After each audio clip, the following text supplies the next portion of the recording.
Good morning, students. Today we'll discuss the disorder of olfactory perception. So, olfactory perception means कि व्यक्ति की जिसको हिंदी में कहा जाए तो सूंघने की क्षमता, इट मीन्स कि किसी भी चीज़ को जब आप सूंघ के परसीव कर पाते हो तो सूंघ के उस चीज़ को परसीव करने की जो कैपेबिलिटी होती है व्यक्ति की, वो प्रभावित होती है अगर उसका टेम्पोरल लोब डैमेज हो जाता है। अगर किसी व्यक्ति का टेम्पोरल लोब डैमेज हुआ तो उसकी जो ऑल्फैक्टरी परसेप्शन होती है वो प्रभावित होती है। वो कुछ चीज़ों को या बहुत सी चीज़ों को सूंघ के पहचान नहीं पाता। जैसे कि देखिए, आप बहुत सी चीज़ों को सिर्फ सूंघ के नाम बता देते हो। उसका खुशबू आपकी नाक में जाती है तो आप बता देते हो ये किसकी सुगंध है, ये परफ्यूम की सुगंध है, ये अगरबत्ती की सुगंध है, ये जो है खाने की खुशबू आ रही है, ये फूल की खुशबू आ रही है, ये गुलाब के फूल की खुशबू है। तो आपके सामने गुलाब है नहीं, लेकिन जैसे ही वो सुगंध आपकी नाक में गई तो आपने उस सुगंध के आधार पर उस ऑब्जेक्ट को परसीव कर लिया। This is called the olfactory perception. So जब व्यक्ति का टेम्पोरल लोब डैमेज होगा तो उसका जो ये ऑल्फैक्टरी परसेप्शन है ये प्रभावित हो जाता है। The person with temporal lobe damage suffer from anosmia. Anosmia means होता है कि किसी व्यक्ति का जो सेंस ऑफ स्मेल होता है वो पार्शली या फिर कम्प्लीटली लॉस हो जाता है। सो अगर व्यक्ति का टेम्पोरल लोब डैमेज हुआ या वो व्यक्ति जो टेम्पोरल लोब डैमेज से सफ़र करते हैं उनके अंदर क्या प्रॉब्लम डेवलप हो जाती है, एनोस्मिया की प्रॉब्लम डेवलप हो जाती है, जिससे कि उनकी जो सेंस ऑफ स्मेल है वो ख़त्म हो जाती है। वो किसी भी चीज़ को स्मेल करके उसकी मतलब उसके बारे में बता नहीं पाते हैं कि किसकी खुशबू है ये। और वो भी अगर कुछ बता पाते हैं तो तब बता पाते हैं जब वो फ्रेगनेंस है या वो जो गंध है वो बहुत तीव्र हो, बहुत तेज हो, तो वो उसको रिकॉग्नाइज कर पाते हैं। अदरवाइज़ अगर हल्की गंध है तो उसको वो पहचान भी नहीं पाते हैं कि कोई यहाँ पर खुशबू भी आ रही है या कोई गंध या सुगंध आ रही है। इट मीन्स ये हुआ कि जो गंध होती है, जो स्मेल होती है, जो फ्रेगरेंस है, उसके प्रति उस व्यक्ति की थ्रेशोल्ड बढ़ जाती है। थ्रेशोल्ड बढ़ने का मतलब हुआ कि वो अगर हम मतलब थ्रेशोल्ड तो आप जानते ही है ना कि थ्रेशोल्ड क्या होता है। Threshold is the level of sensitivity.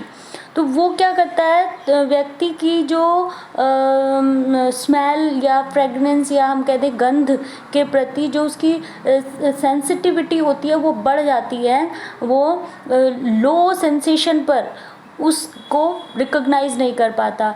जब वो हायर लेवल पर होती है, इट मीन्स कि वो बहुत ज़्यादा सेंसेशनल होती है, तब वो उसको परसीव कर पाता है, रिसीव कर पाता है। अब हम आगे बात करेंगे irregularities related to categorization of material. Temporal lobe damage हो जाने से व्यक्ति जो है वो कुछ मटेरियल्स जो होंगे या कोई स्टिमुलस हुआ, वस्तु हुआ, उनको कैटेगराइज करने में उसे डिफ़िकल्टी होती है, कैटेगराइजेशन में प्रॉब्लम आती है। अगर आप उस व्यक्ति के सामने कुछ सामान रख देते हैं और उसे कहते हैं कि इनको ना आप अरेंज कर दीजिए, तो उसमें कुछ बुक्स रखी हैं, कुछ फ्रूट्स रखे हैं, कुछ वेजिटेबल्स रखी हैं, कुछ मेडिसिन्स रखे हैं, तो वो इनको अलग अलग कैटेगरी में कैटेगराइज नहीं कर पाता कि ये तो बुक्स हैं, इन्हें बुक्स की श्रेणी में रखा जाए, पढ़ने लिखने की चीज़ें, ये फ्रूट्स की कैटेगरी में, ये वेजिटेबल्स की कैटेगरी में और ये मेडिसिन्स की कैटेगरी में आए। तो ये जो कैटेगराइजेशन होता है, ये कैटेगराइजेशन की कैपेबिलिटीज़ जो होती हैं वो व्यक्ति की इम्पैक्ट करती हैं, वो उस व्यक्ति की प्रभावित हो जाती हैं जिस व्यक्ति का टेम्पोरल लोब डैमेज हो जाता है। इसी बात को सिद्ध करने के लिए, इसी बात को दिखाने के लिए कि हाँ ऐसा होता है कि जब व्यक्ति का टेम्पोरल लोब डैमेज होता है तो उसकी कैटेगराइजेशन ऑफ मटेरियल एबिलिटीज़ जो है वो डिस्टर्ब हो जाती है। इसको दिखाने के लिए मिलनर ने एक एक्सपेरिमेंट किया 1968 में, और उस एक्सपेरिमेंट के आधार पर उन्होंने कहा कि यदि जो ऐसा व्यक्ति है जिसका टेम्पोरल लोब डैमेज है, उनको आप ये कहते हैं कि फलों के नाम सुनाइए या आप जानवरों के नाम सुनाइए, तो वो उस कैटेगरी के अकॉर्डिंग नाम नहीं सुना पाते हैं, वो फल और जानवरों के नाम अलग अलग से नहीं सुना पाता। वो क्या करता है कि जानवरों के नाम में फलों के नाम भी बोल सकता है, फलों के नाम में जानवरों के नाम भी बोल सकता है, अलग अलग कैटेगरी में वो इनको नहीं बता पाता है। उसके बाद एक और साइकोलॉजिस्ट हुए जिनका नाम था कॉल एंड विशा। कॉल एंड विशा 1990 में उन्होंने एक स्टडी की, जिसमें उन्होंने क्या पाया, उसमें उन्होंने पाया कि वो व्यक्ति जिनका पोस्टीरियर टेम्पोरल लोब डैमेज था उनमें डिस्फेजिक सिम्टम्स डेवलप हो गए। डिस्फेजिक सिम्टम मीन्स कि वो किसी वस्तु, कोई भी चीज़ थी तो उसकी जो ब्रॉडर कैटेगरी थी उसको तो वो रिकॉग्नाइज कर पाते थे, लेकिन उस वस्तु की कुछ स्पेसिफिक कैटेगरी होती है, उस स्पेसिफिक कैटेगरी में उसको कैटेगराइजेशन करने में उन्हें डिफ़िकल्टी थी। जैसे कि आप ये समझिए कि वो व्यक्ति के सामने आपने 10 किताबें रखी, 10 बुक्स आपने उसके सामने रखी, उसमें से कुछ किताबें तो हैं इंग्लिश की, कुछ है मैथ्स की, कुछ है साइकोलॉजी की, कुछ है सोशियोलॉजी की। तो अब क्या है कि वो ये तो बता देगा कि ये सभी क्या हैं, बुक्स हैं। इट मीन्स उनकी ब्रॉडर कैटेगरी तो वो बता पा रहा है, ब्रॉडर कैटेगरी उसने पहचान ली कि ये सभी बुक्स हैं। अब वो ये नहीं कैटेगराइज कर पाएगा कि ये जो है साइकोलॉजी के रैक में जानी चाहिए, ये साइकोलॉजी की बुक है, ये जो बुक है ये सोशियोलॉजी की रैक में जानी चाहिए, ये इंग्लिश की रैक में जानी चाहिए और ये मैथ्स की रैक में जानी चाहिए। वो जो है वो उनकी स्पेसिफिक कैटेगरी है, वो उनकी विशिष्ट श्रेणी है। ब्रॉडर कैटेगरी हुई कि these all are the books, and specific category हुई these are the book of specific subjects, a particular subject such as psychology, sociology, Hindi and maths.